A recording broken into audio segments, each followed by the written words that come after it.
Hai, Assalamualaikum. Hari ni kita nak buat latihan kendiri 6.2. Okey. Bismillahirrahmanirrahim. Allahumma salli ala sayyidina Muhammad wa ala alihi wa sahbihi wasallam. Okey. Jadi latihan 6.2 ni dia bagi rajah sebuah segitiga bersudut tegak. Okey. Lepas tu cari nilai bagi setiap yang berikut. Okey. Jadi yang pertama cari nilai kod R. Okay. Sebelum tu kita pastikan berlabel semua ni. Okay. Sebab kita nak cari kod R, kita kena tahu tangent dahulu. Jadi kalau tangent, dia akan melibatkan tentang per sebelah. Okay. So kita nak cari sebelah dia, macam mana cara dia? Okay. Kita akan ambil hypotenuse guna teorem Pythagoras. Okay, kalau kita nak cari sisi yang kecil, maksudnya kita nak tahu QR ni. Sama dengan kita akan ambil hipotenus yang paling besar. 5 kuasa 2 tolak salah satu sisi yang kecil. Okay, ini pun kuasa 2. Kena square root. Okay, jadi kita akan dapat 25 tolak square root jumpa power. Tinggal root sahaja. Tinggal yang dalam kurungan tu sahaja. Okey, punca kuasa ni masih ada lah. Okey, punca kuasa jumpa kuasa 2, jadi tinggal yang dalam. Okey, so dapatlah 23. So punca 23. Okey, sekarang ni kita dah ada kat sini, nilai dia adalah punca 23. Okey, jadi kalau ni sudut dia, ini tentang dia. Ni adalah tentang. Ni adalah sebelah. Okey. Ambil tempel lah. Okey. Ni adalah sebelah. Ni adalah yang paling panjang.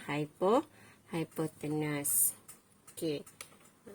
Sebab ada pelajar confuse lagi. Yang mana tentang, sebelah, hypotenuse. Okey. Bukan pelajar-pelajar yang dengar ni lah. Pelajar lain. Okey. Jadi, kita nak cari kod R. Kod R adalah 1 per tangent. Jadi, senang je. Tengok huruf yang ketiga. Yang kat bawah ni sama.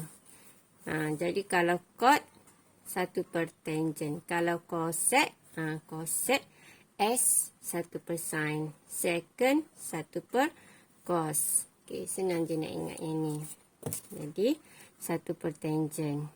Jadi kita pun gantilah 1 per tangent dia adalah apa dia tangent. Okey, bila kita ada gambar rajah lengkap ni, kita keluarkan dahulu apa dia tangent theta. Tangent R. Okey, kan theta dia tulis R. Okey, kalau tangent R, okey. Jadi rumus tangent tentang per sebelah. Okey. Jadi, tentang dia square root 2 per dengan sebelah. Sebelah dia adalah square root 23. Kemudian, cos R. Okey, cos R apa dia? Cos R. Cos, ingat lepas S, cos sebelah. Ambil sebelah terus. Punca 23 per hypotenuse. Okey, cos sama dengan sin lah. Dia per dengan hypotenuse sin R. Okay, jadi ni cikgu nak pelajar biar mahir keluarkan yang asas ni sin cos tangent. Jadi ingat kalau sin setentang. Ingat ni sin ni singa. Singa tentang hipo. Hippopotamus. Okay. Per dengan 5. Okay.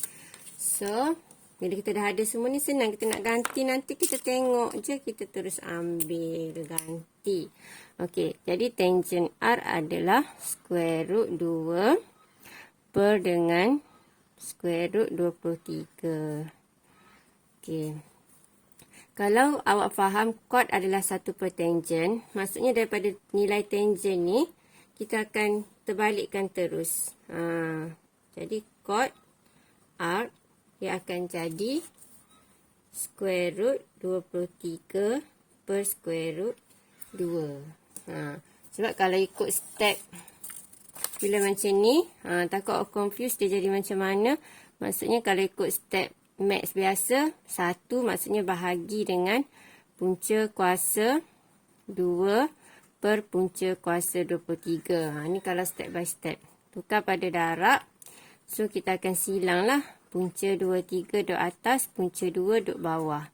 Jadi, dapatlah jawapan dia. Punca 23 per 2. Jadi, bila kita faham formula ni, chord adalah 1 per tangent. Bila dia 1 per je, maksudnya yang bawah sekali ni akan naik atas lah. Ataupun daripada sini, dia akan tukar. Macam ni. Kalau kita ada cos R. Okey. Kalau cos, dia akan second lah. Dia kait dengan second. Okey. Sebab second adalah 1 per cos. Jadi terus ambil. Kenapa cikgu tulis hash ni? Patutnya 5 lah hypotenuse. Okey, ni adalah 5. Okey.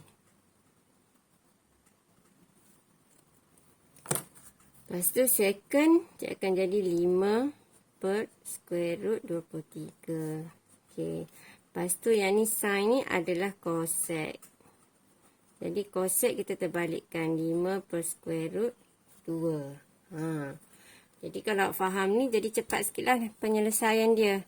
Kalau chord, kalau kita dah keluarkan tangent sama dengan ni. Okey. Jadi kita cuma keluarkan rumus ni. Kok ada markah untuk rumus. Lepas tu, kita pun tulislah jawapan dia. Punca 23 per punca 2. Biasanya untuk rumus tak ada markah. Bila kita ganti kat sini takut ada markah. So, baik gantilah. Lepas tu jawapan kita tengok yang kita dah senaraikan ni. Ataupun bila kita dah buat macam ni, yang bawah sekali, bawa ni atas. Okey, seterusnya soalan B. Cikgu lupa nak sambung ni. Sekejap ya. Gempa bumi sekejap. Okey, B. Sin kuasa 2R. Okey.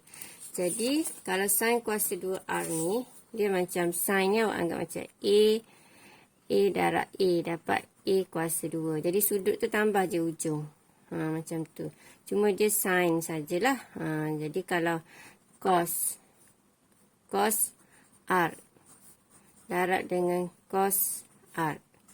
Dia tak jadi cos R tu kuasa 2. Dia jadi cos tu kuasa 2 R. Okey, faham? Jadi, yang ni bila kita pecahkan, maksudnya kalau kita nak ringkas lagi, cos R kuasa 2 macam tu. Mana nota cikgu tadi? Kalau kita ada sin kuasa 2A, jadi kita ringkaskan, dia jadi sin A, dia sama dengan sin A kuasa 2. Sebab kita ada nilai sin A. Kita nak guna nilai sin A, sin R. Tiba-tiba je ambil A yang sebab tadi buat huruf A. Ni R ya. So, dia lah nampak comot sikit. Okay. Jadi ni R. Ada yang salah tulis kan. Okay. So, kita pun gantilah sin R. Apa dia sin R? Ni sin R.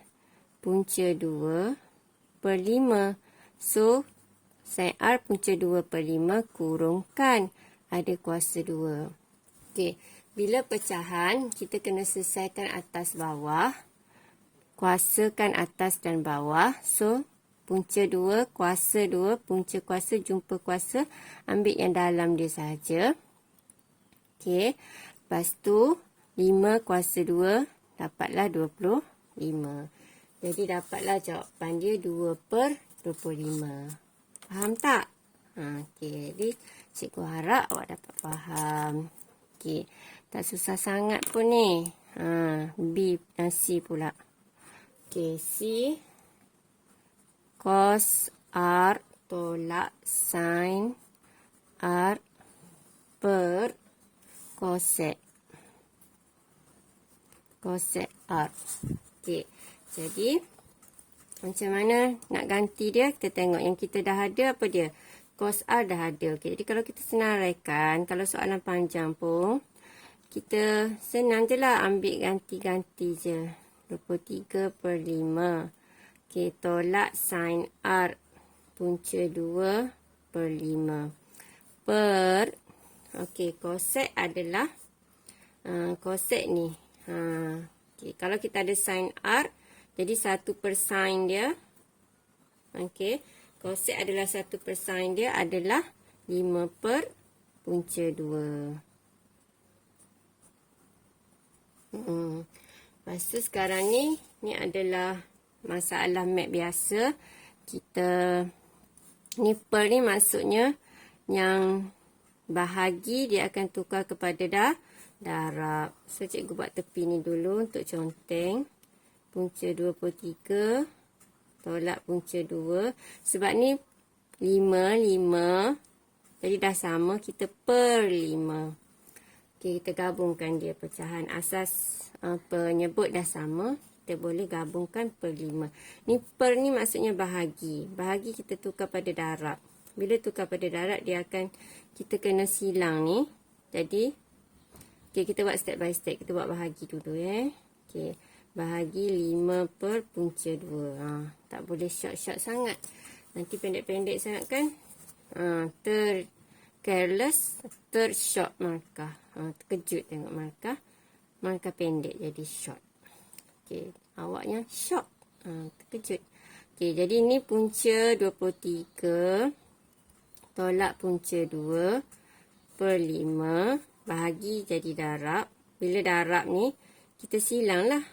Yang bawah naik atas, yang atas turun bawah. Okay. So, 5 dengan 5 kita darabkan. Atas darab atas, bawah darab bawah. So, 5 darab 5, 25. Okay, jadi yang ni kita akan darabkan. Okay, jadi cikgu tulis dulu kat sini. Punca 2 darab dengan punca 23 tolak dengan punca 2 per dengan 25.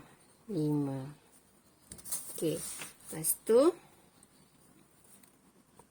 dia pun darab ke dalam, dia akan jadi punca 2 darab punca 23. Okey, kalau sama-sama square root, nombor dengan nombor dia boleh darabkan terus. Square rootnya adalah. Okey. Lepas tu tolak dengan 2. Sama. Bila jumpa square root yang sama, dia akan jadi square root dengan square root ni. Square root tu akan hilang lah. Okay. So, dia akan tinggal 2 sahaja. Per dengan 25. Okay, soalan nombor 2. Soalan dia bagi tangent alfa sama dengan 2/3. Alfa sudut tirus. Okey, sudut tirus ni adalah sudut yang kurang daripada 90 darjah. Jadi, dia duduk pada sukuan pertama. Okey, jadi bila kita lukis alfa tu, okey, kita buat garisan, okey, di antara paksi X dengan paksi Y ni. Okey, sudut mesti garisan tu kena pada paksi X. Jangan kena pada paksi Y.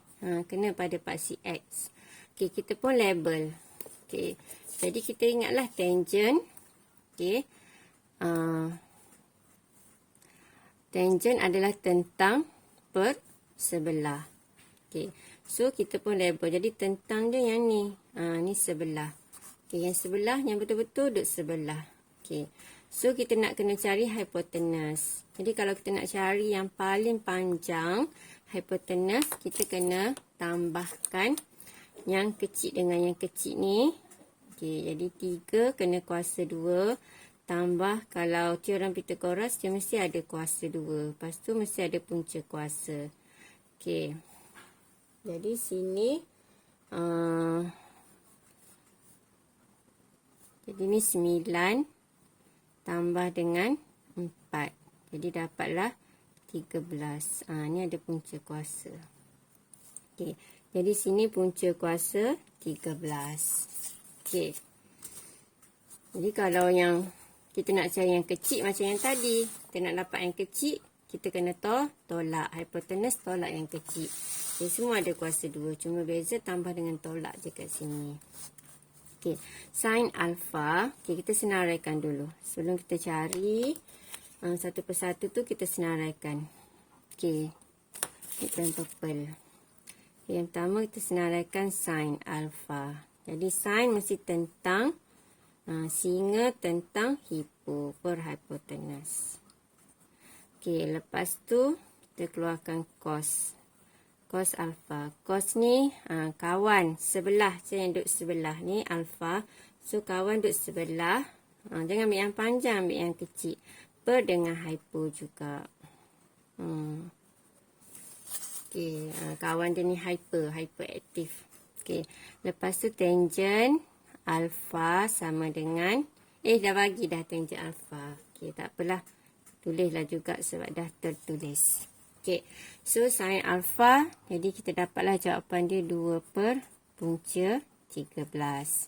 Okey, seterusnya B. Okey, soalan B dia nak apa? Cos kuasa 2 alfa. Jadi cos kuasa 2 alfa samalah macam kes sin kuasa 2 ni. Jadi kita buat sin sin pula dah cos. Okey, cos alfa kurungkan kuasa 2. Tersyasur pula. Okey. Jadi cos alfa adalah apa? Kita dah tulis dah siap-siap. Tadi senang, kita pun salin. 3 per square root 13 kurung kuasa 2. Okey. Bila kurungan kuasa 2, kita kuasa 2 kan atas dan bawah sebab ni pecahan. Atas kuasa 2, jadi 3 kuasa 2 dapat 9. Okey, square root super power. Jadi kita pun ambil yang nombor dia saja. Dapatlah 13. Okey, so tak boleh nak kecil dah. Tu je lah jawapan dia. Okey, soalan C pula. Soalan C adalah cot alfa. Jadi kalau soalan objektif ni boleh agak dah. Cot kan 1 per tangent. Jadi 3 per 2 terus. Okey, tapi kita kena buat ikut step dia. Takut ada markah untuk kat sini ni. Okey, cot adalah 1 per tangent. Jadi tangent adalah 2 per 3. Okey, jadi cot adalah 1 per tangent. Okey, jadi tangentnya adalah 2 per 3. Jadi yang bawah sekali ni, okey, terbang naik atas. 3 per 2. Okey, seterusnya soalan D. Okey, cikgu buat kat sini lah. Sebab gambar raja duduk sebelah sini. Okey. Okey, soalan D. Soalan D dia nak apa? Soalan D nak cosec.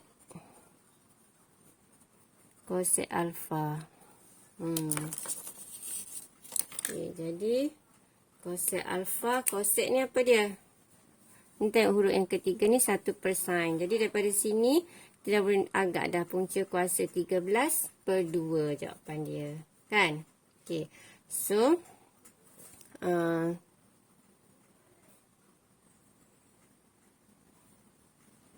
okay, jadi kita pun tulis 1 per sin adalah 2 per square root 13. Ganti ikut rumus.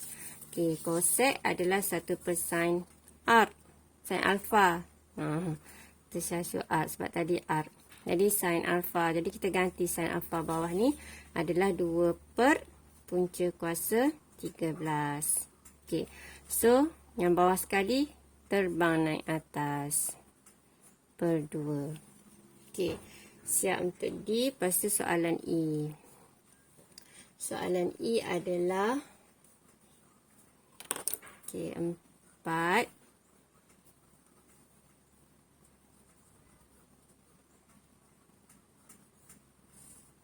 bahagi dengan 2 tolak secant alfa. Okey, jadi kalau kita nampak soalan bentuk macam ni, maksudnya ni ada kuasa 2, kita tengok nombor depan ni boleh kuasa 2 tak? Dia macam lebih kurang macam ni. Kita tengok ada kuasa 2. Kalau ada satu je nombor, kita buat macam ni. Kalau ada satu je sebutan sin, kita buat macam ni. Okey, kalau ada macam ni, sebaiknya kita faktorkan. Kita faktorkan yang ni dulu. Okey, kita kena faktorkan yang ni dulu. Macam mana nak faktorkan? Kalau 9 ni maksudnya 3 kuasa 2. Jadi kalau 4 ni 2 kuasa 2. Okey, jadi Dia akan jadi 2 kurungan. Cikgu terus pergi pada sini. Jadi 4 ni adalah 2 darab 2. Second ni adalah, ya Allah tak muat ke ni. Second alfa. Sini second alfa. Second darab second dapat second alfa kuasa 2. Okey.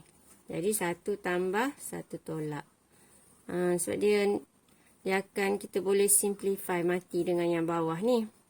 2 tolak second alfa. Jadi ni dengan ni habis. Tinggallah 2 tambah second alfa. Dah tak ada dah belah bawah. Okey, sorry. Lepas tu kita ganti je lah. 2 tambah second alfa adalah second ni. Tengok huruf ketiga. Huruf ketiga adalah cos. Jadi kita terus ganti 1 per cos. Cos alfa adalah 3 per square root 13. Okey. So sama dengan ni tak ada per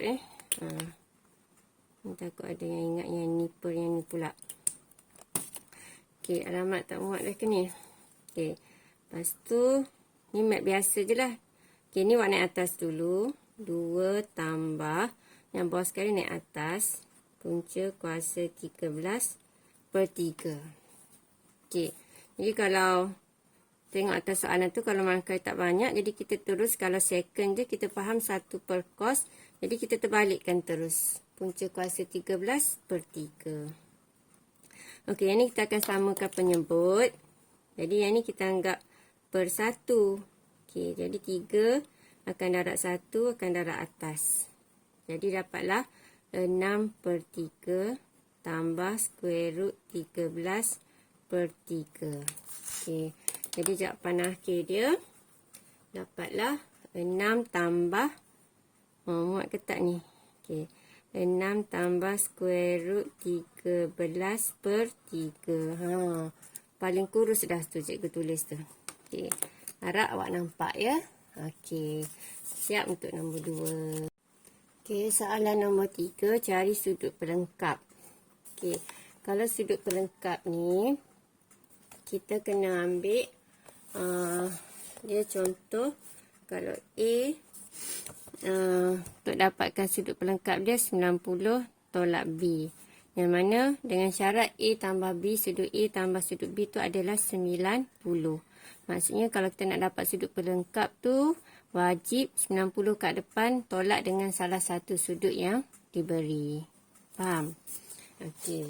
Artinya, so nak cari sudut pelengkap yang ni adalah, jadi theta sama dengan ambil 90 tolak 54 darjah. So awak akan dapatlah 36.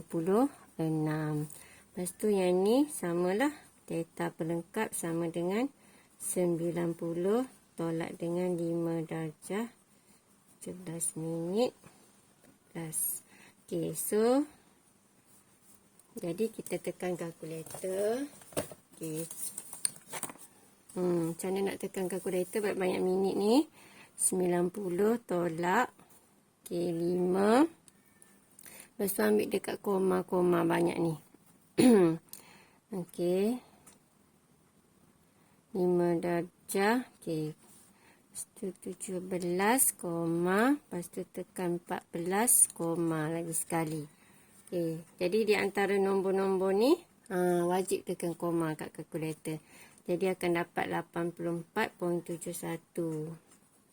84.71. Kalau kita nak dalam bentuk yang sama macam ni, dia keluar darjah minit tu, kita buat macam ni. Tekan lagi sekali dekat koma ni, dia akan dapatlah macam tu. Okey, 84.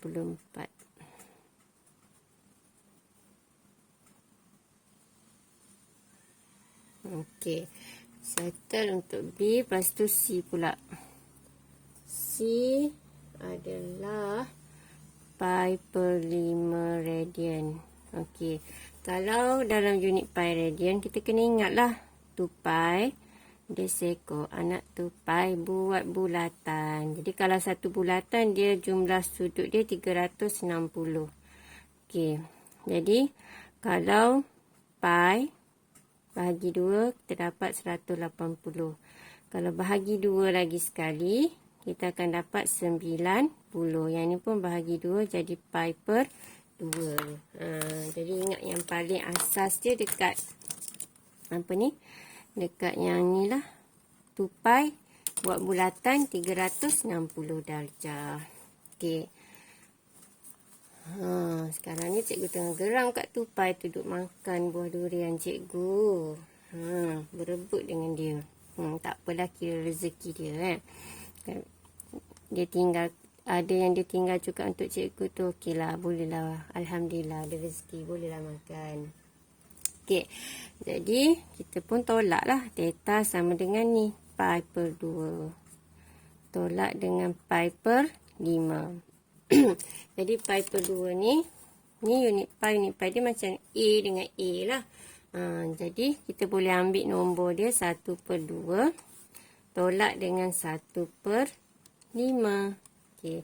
Jadi dapatlah 3 per 10. 3 per 10 ni adalah 3 per 10 pi. Maksudnya pi dengan pi ni dia geng. Jadi geng boleh tambah tolak. Boleh selesaikan. Ambil nombor je, selesaikan, dia mesti ada pi juga. Jangan nanti pi tolak pi habis 3 per 10 je. Salah macam tu. Jadi jawapan dia, theta pelengkap dia adalah 3 per 10 pi. Okey, seterusnya nombor 4. Dia bagi cos 3 per 3 sama dengan 0.839. Sin 33 sama dengan 0.545. Cari nilai setiap yang berikut ni. Okey, macam mana kita nak cari nilai setiap yang berikut ni? Okey, kalau kita tambahkan dua-dua sudut ni, dia akan dapat 90 darjah. 33 tambah 57 dapat 90. Jadi dia merupakan 33 ni sudut pelengkap kepada 57. Jadi kita kena ingatlah pasangan untuk sudut pelengkap. Jadi cikgu buat ayat kat sini, siko, takut, sek, kosek. Okey. Jadi siko ni sin dengan kos. Kalau sin pasangan dia adalah kos. Jadi kita terus tulis kos sebab pasangan dia. Lepas tu kita ambil 90 tolak theta dia adalah 57. Sebab ni merupakan pasangan pelengkap. So nak tahu satu lagi, kena ambil start dengan 90. Kalau melibatkan sudut pelengkap dia, ingat start dengan 90, tolak apa yang ada tu. Okey, jadi kita dapatlah cos 33. Jadi cos 33 nilai dia ni dah bagi, kita pun salin. Dah siap. Okey, seterusnya soalan B, tangent 57. Tangent dia tak bagi. Okey, jadi tangent kita kena tengok rumus tangent ni. Okey, yang melibatkan sin dan cos. Sebab kita ada sin dengan cos, jadi kita guna rumus tangent yang terus. Jadi tangent sama dengan sin per cos. Tasiko. Tasiko. Jadi sin. Sekejap. Tak boleh. Kita kena kalau ambil yang ni jadi 2 kali kena sudut pelengkap. Okey, tengok sudut pelengkap tangent apa dia? Takut. Jadi cot. Okey, cot. Cot. Tangent sudut pelengkap dia cot 90 tolak 57. Okey. Jadi kita dapatlah nanti akan dapat sama juga, kena tukar pada tangent. Lepas tu ambil ni juga. Okey, tak apa. Jadi kita pun tulislah cot 33. Jadi cot 33 ni kalau huruf ketiga tangent maksudnya 1 per tangent 33. Okey. Jadi tangent 33 kita kena guna rumus ni lah. Ini tadi rumus ni, sin per cos.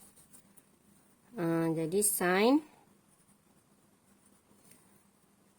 3 bila 1 per tangent ataupun cot, daripada sini kita terus tukar yang ni lah, cos theta per sin theta. Okey, daripada sini kita terus tukar. Kalau sin, kalau tangent, jadi kita terus tukar pada sin per cos. Kalau cot, dia terbalik. Jadi kita terus ambil cos cos 33. Sorry. Cikgu nak buat theta pula dah. Okey, jadi cos 33 per sin 33. Okey, so sama dengan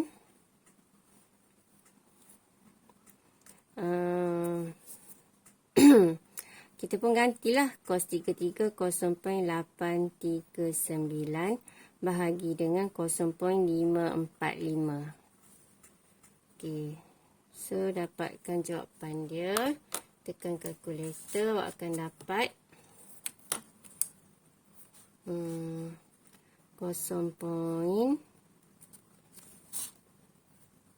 Bukan. Saya. Okey, dia awak akan dapat jawapan dia 0.839 bahagi dengan 0.545. Okey, jadi dapat 1 poin. Okey. Jadi dapat 1.5394. Ni padam yang depan ni. Okey. Tu jawapan dia. Jadi daripada cot ni kita terus tukar pada cos per ni. Okey. Jadi yang ni taklah. Kalau nak ikut step ni dulu boleh. Okey, jadi cikgu buat ni step yang ni ataupun yang ni. Boleh terus ke sini ataupun step ke bawah. Sama je.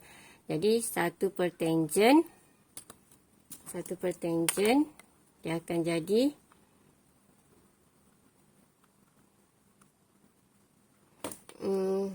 tapi lambatlah. Nanti awak kena buat 1 per sin per cos pula. Lepas tu tukar pula naik atas ni. So buat macam ni. Kalau macam cikgu nak buat yang asal tadi, boleh juga macam tu. Okey. Sekejap cikgu ambil kertas. Jadi kalau kita terus tukar pada tangent tadi.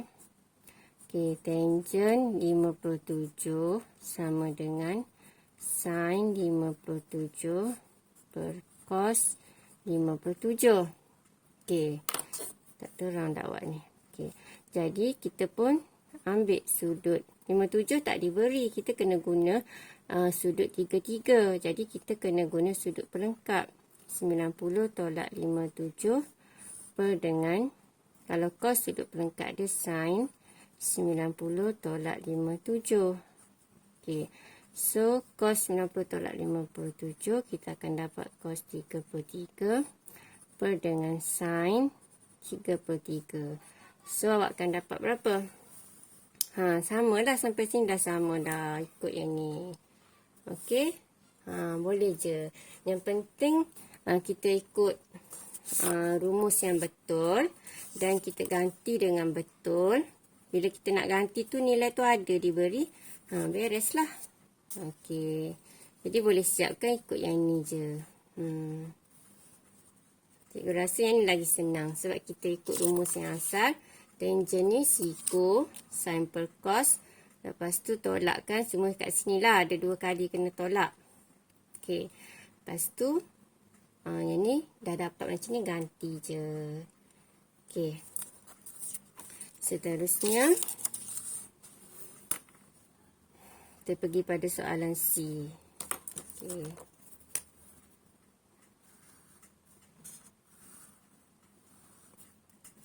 Okey, soalan C second. So second adalah apa sudut pelengkap dia? Sec cosec tadi kan? Sec cosec. Okey. Jadi kita boleh tukar terus kepada 1 per cos. Cos 57 darjah. Lepas tu kita tak nak ambil pasangan dia sec cosec pun tak apa. Kita boleh ambil 1 per cos 57. Lepas tu yang cos ni lah kita ambil sebagai sudut pelengkap dia. Kat sini kita guna sudut pelengkap 90 tolak 57. Okey, jadi akan dapat 1 per cos 90 tolak 57 dapat cos 33. Jadi 1 per cos 33 nilai dia tadi adalah 0.545. So, akan dapat jawapan dia 1.835. Boleh? Okey. Jadi, kalau tukar kepada ikut sudut pelengkap, takrif sudut pelengkap yang asal ni, sek kosek ni. Kalau guna kosek, jadi kosek sama dengan, jadi kosek 33, lepas tu tukar pula 1 per sin 33. Okey. Yang penting takrifan awak betul, ganti betul, insya-Allah dapat jawapan yang betul.